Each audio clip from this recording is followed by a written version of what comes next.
ਮਰਦ ਅਤੇ ਔਰਤ ਵੈਸੇ ਤਾਂ ਇੱਕੋ ਸਿੱਕੇ ਦੇ ਦੋ ਪਹਿਲੂ ਮੰਨੇ ਜਾਂਦੇ ਨੇ। ਇਹ ਸ਼ੁਰੂ ਤੋਂ ਸੁਣਦੇ ਆਏ ਹਾਂ। ਪਰੰਤੂ ਕੀ ਸੱਚਮੁੱਚ ਹੀ ਉਹ ਇੱਕੋ ਸਿੱਕੇ ਦੇ ਦੋ ਪਹਿਲੂ ਹਨ? ਵਿਚਾਰਨ ਜੋ ਗੱਲ ਇਹ ਹੈ, ਜਿਸ ਉੱਪਰ ਮੇਰੇ ਖਿਆਲ ਵਿੱਚ ਸਾਰੀਆਂ ਔਰਤਾਂ ਹੀ ਸੋਚਦੀਆਂ ਤਾਂ ਜ਼ਰੂਰ ਹੋਣਗੀਆਂ, ਪਰੰਤੂ ਇਹ ਸੋਚ ਸਿਰਫ ਉਹਨਾਂ ਦੇ ਖੁਦ ਤੱਕ ਹੀ ਸੀਮਤ ਰਹਿ ਜਾਂਦੀ ਹੈ, ਕਿਉਂਕਿ ਇਹ ਵਿਚਾਰਧਾਰਾ ਉਹ ਆਪਣੇ ਦਿਲੋਂ ਦਿਮਾਗ ਦੇ ਨਾਲ ਮਹਿਸੂਸ ਕਰਕੇ ਤੇ ਦੁਖੀ ਹੋ ਕੇ ਫਿਰ ਤੋਂ ਆਪਣੇ ਕੰਮਾਂ ਕਾਰਾਂ ਵਿੱਚ ਲੱਗ ਜਾਂਦੀਆਂ ਨੇ। ਪਰ ਮੁੜ ਤੋਂ ਫਿਰ ਇਹ ਦੁਹਰਾਅ ਸਭਨਾਂ ਦੀ ਜ਼ਿੰਦਗੀ ਦੇ ਵਿੱਚ ਵਾਪਰਦਾ ਰਹਿੰਦਾ ਹੈ। ਪਰ ਦੋਸਤੋ, ਮੈਂ ਅੱਜ ਇਸ ਵਿਸ਼ੇ 'ਤੇ ਬਹੁਤ ਹੀ ਮਾਣਯੋਗ ਆਪ ਸਭ ਸਰੋਤਾ ਸਹਿਬਾਨਾਂ ਨਾਲ ਬਹੁਤ ਹੀ ਖੁੱਲ੍ਹ ਕੇ ਵਿਚਾਰ ਚਰਚਾ ਕਰਨ ਦੀ ਚਾਹਵਾਨ ਹਾਂ, ਤਾਂ ਕਿ ਇੱਕ ਔਰਤ ਹੋਣ ਦੇ ਨਾਤੇ ਮੈਂ ਔਰਤ ਦੇ ਦਰਦ ਨੂੰ ਬਿਆਨ ਕਰ ਸਕਾਂ। ਔਰਤ ਮਰਦ ਇੱਕੋ ਸਿੱਕੇ ਦੇ ਦੋ ਪਹਿਲੂ ਹੋ ਸਕਦੇ ਨੇ, ਪਰੰਤੂ ਸਿਰਫ ਗੱਲਾਂ ਨਾਲ ਨਹੀਂ, ਪ੍ਰੈਕਟੀਕਲੀ ਆਪਣਾ ਸਹਿਯੋਗ ਦੇ ਕੇ। ਆਪਾਂ ਇਹ ਗੱਲ ਤਾਂ ਸਾਰੇ ਹੀ ਮੰਨਦੇ ਹਾਂ ਕਿ ਔਰਤ ਮਰਦ ਦੋਵਾਂ ਦੇ ਸੁਭਾਵਾਂ ਵਿੱਚ ਜ਼ਮੀਨ ਅਸਮਾਨ ਦਾ ਫਰਕ ਹੁੰਦਾ ਹੈ। ਜਿੱਥੇ ਔਰਤ ਕੋਮਲ ਸੁਭਾਅ ਦੀ ਹੁੰਦੀ ਹੈ ਤੇ ਚਾਹ ਕੇ ਵੀ ਉਹ ਕਠੋਰ ਨਹੀਂ ਹੋ ਸਕਦੀ, ਉੱਥੇ ਮਰਦ ਸਖਤ ਦਿਲ ਹੋ ਕੇ ਨਰਮ ਦਿਲ ਦਾ ਦਿਖਾਵਾ ਨਹੀਂ ਕਰ ਸਕਦਾ। ਹੁਣ ਕਈ ਵਾਰ ਆਪਾਂ ਇਹ ਸੋਚ ਜਾਂਦੇ ਹਾਂ ਕਿ ਨਹੀਂ, ਕਿ ਇੱਕ ਬਾਪ ਜੇ ਆਪਣੇ ਬੱਚਿਆਂ ਨੂੰ ਲੈ ਕੇ ਸਖਤ ਹੁੰਦਾ ਹੈ ਤਾਂ ਕੀ ਉਹ ਪਿਆਰ ਨਹੀਂ ਕਰਦਾ?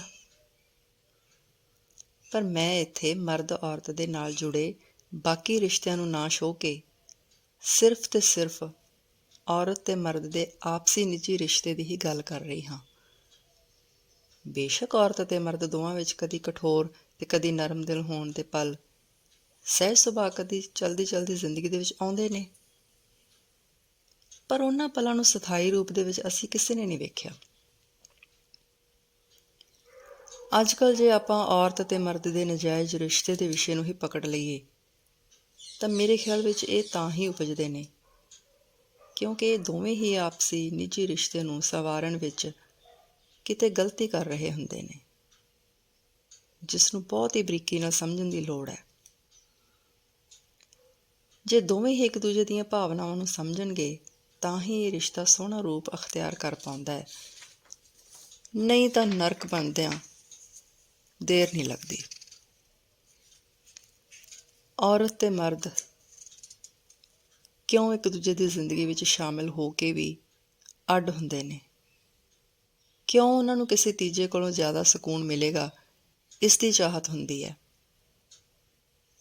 ਪਰ ਮੇਰੇ ਖਿਆਲ ਵਿੱਚ ਉਹ ਸਕੂਨ ਵੀ ਸਮਾਂ ਪੈ ਕੇ ਆਪਦੀਆਂ ਹੀ ਅੱਖਾਂ ਵਿੱਚ ਰੜਕਣ ਲੱਗ ਪੈਂਦਾ ਹੈ, ਕਿਉਂਕਿ ਜੇਕਰ ਵਖਰੇਵੇਂ ਦੇ ਮੁੱਦੇ ਦੀ ਅਸਲੀ ਜੜ ਪਹਿਲਾਂ ਹੀ ਘਰ ਵਿੱਚ ਫੜ ਲਈ ਜਾਵੇ ਤੇ ਦੋਵੇਂ ਇੱਕ ਦੂਜੇ ਦੇ ਪੂਰਕ ਬਣ ਜਾਣ ਤਾਂ ਅਜਿਹੇ ਰਿਸ਼ਤਿਆਂ ਦੇ ਜਨਮ ਲੈਣ ਦੀ ਨੌਬਤ ਹੀ ਨਾ ਆਵੇ, ਕਿਉਂਕਿ ਲੋੜ ਤਾਂ ਇੱਕ ਦੂਜੇ ਨੂੰ ਸਮਝਣ ਤੇ ਸਮਝਾਉਣ ਦੀ ਹੁੰਦੀ ਹੈ, ਜੋ ਕਿ ਨਾ ਘਰ ਤੇ ਨਾ ਹੀ ਬਾਹਰ ਦੋਵਾਂ ਥਾਵਾਂ 'ਤੇ ਨਹੀਂ ਹੁੰਦੀ, ਜਿਸ ਕਰਕੇ ਰਿਸ਼ਤਾ ਜਾਇਜ਼ ਜਾਂ ਨਾਜਾਇਜ਼ ਦੋਵੇਂ ਅਕੇਵੇਂ ਦਾ ਰੂਪ ਲੈ ਲੈਂਦੇ ਨੇ।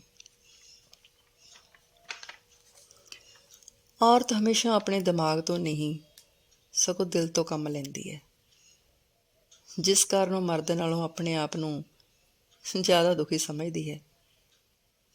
ਪਰੰਤੂ ਇਸ ਦਾ ਕਾਰਨ ਇਹ ਨਹੀਂ ਕਿ ਮਰਦ ਦੁਖੀ ਨਹੀਂ ਹੁੰਦਾ, ਪਰ ਉਹ ਦਿਲ ਤੇ ਦਿਮਾਗ ਦੋਵਾਂ ਦੀ ਵਰਤੋਂ ਇੱਕ ਬੈਲੈਂਸ ਬਣਾ ਕੇ ਕਰਦਾ ਹੈ।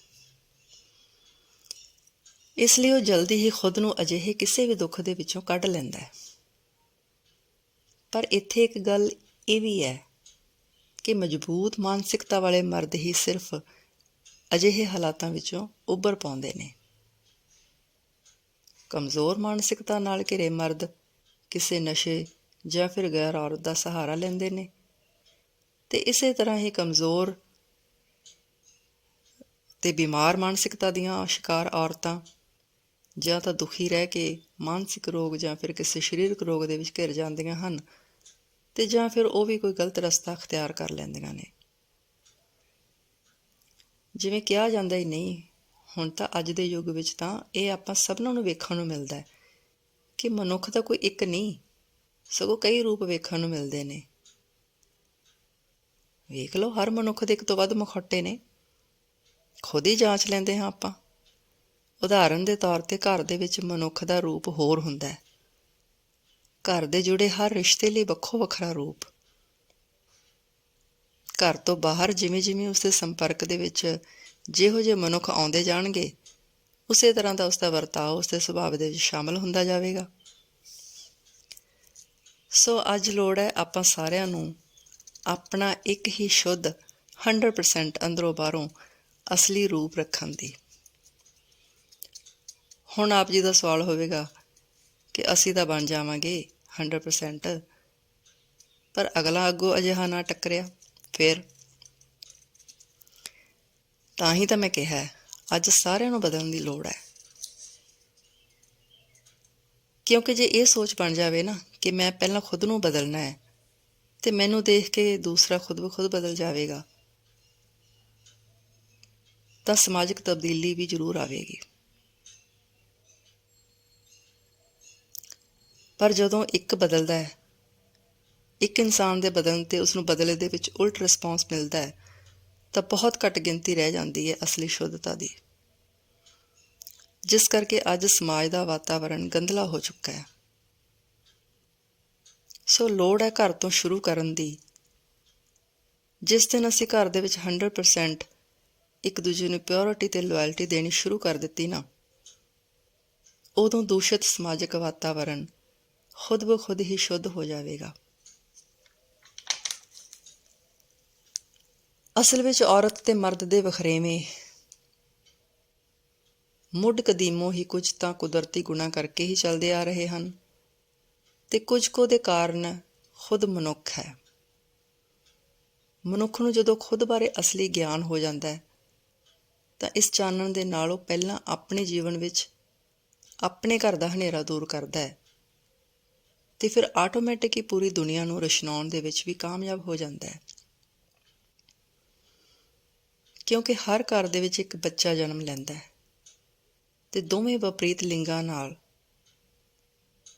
ਪਰ ਘਰ ਤੋਂ ਹੀ ਲਿੰਗਕ ਅੰਤਰ ਵਿੱਚ ਨਾ ਪੈ ਕੇ ਆਪਣੇ ਬੱਚਿਆਂ ਨੂੰ ਬਚਪਨ ਤੋਂ ਹੀ ਇੱਕ ਮਨੁੱਖ ਦੇ ਇਮੋਸ਼ਨਸ ਦੀਆਂ ਕਦਰਾਂ ਕੀਮਤਾਂ ਦੀ ਸਮਝ ਦਿੱਤੀ ਜਾਵੇ, ਤਾਂ ਸੁੱਖ ਨਾਲ ਵੱਡੇ ਜਵਾਨ ਹੋਣ ਤੋਂ ਬਾਅਦ ਔਰਤ ਮਰਦ ਦਾ ਵਖਰੇਵਾਂ ਆਪਣੇ ਆਪ ਹੀ ਮੁੱਕ ਜਾਵੇਗਾ। ਇਸ ਬਾਰੇ ਜਿੰਨੀ ਚਰਚਾ ਕਰੀ ਜਾਈਏ ਉਨੀ ਹੀ ਵਿਸ਼ਾਲਤਾ ਵੱਧਦੀ ਜਾਵੇਗੀ, ਉਨੇ ਹੀ ਵਿੱਚੋਂ ਹੋਰ ਦੀ ਹੋਰ ਕੁਐਸਚਨ ਨਿਕਲਦੇ ਆਉਂਦੇ ਨੇ। ਸੋ ਲੋੜੀ ਦੇ ਪੁਆਇੰਟ ਹੀ ਡਿਸਕਸ ਕਰਾਂ ਇਹੀ ਸੋਚਿਆ, ਪਰ ਬਹੁਤ ਸਾਰੇ ਪਹਿਲੂ ਅਣਛੋਹੇ ਰਹਿ ਗਏ ਨੇ, ਮੈਨੂੰ ਇਹ ਮਹਿਸੂਸ ਹੋ ਰਿਹਾ ਹੈ। ਖੈਰ, ਸਮੇਂ-ਸਮੇਂ 'ਤੇ ਕੋਈ ਤਾਰ ਛੇੜਦੇ ਰਹਾਂਗੇ, ਜਿਸ ਨਾਲ ਵੱਖੋ ਵੱਖਰੇ ਰਾਗ ਅਲਾਪਦੇ ਰਹੀਏ। ਤਦ ਤੱਕ ਲਈ ਆਪਣੀ ਖਾਦਮ ਯਾਦਵਿੰਦਰ ਕੌਰ ਨੂੰ ਦਿਓ ਇਜਾਜ਼ਤ। ਜਲਦ ਹੀ ਮਿਲਦੇ ਹਾਂ। ਸ਼ੱਬਾ ਖੈਰ।